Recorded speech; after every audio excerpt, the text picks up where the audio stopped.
নমস্কার বন্ধুরা, চলে এসে সুনীতি রান্নাঘরে। আজকের আমার সকালের টিফিন হচ্ছে আলু আর পেঁপে দিয়ে কালো জিরে কাঁচা লঙ্কা দিয়ে ডালনা করেছি, তাতে একটু লেবু রস নিয়ে নিচ্ছি। খুব সুন্দর, খুব টেস্টি খেতে হয়। তোমরা একবার এরকমভাবে করে খেয়ে দেখবে সকালের টিফিনে।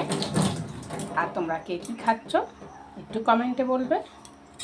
আর এখানে একটু মুড়ি নিয়ে নেব।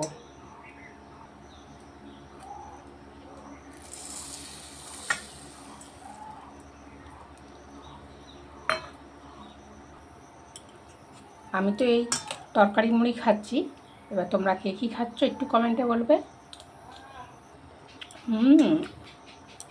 টক আর ঝাল এত সুন্দর খেতে লাগছে। আর এই কাঁচা লঙ্কাগুলো সরু সরু, কিন্তু ঝাল, বিশাল ঝাল। তবে দেখা হবে নেক্সট ভিডিও। সবাই ভালো থাকবে, সুস্থ থাকবে। টাটা।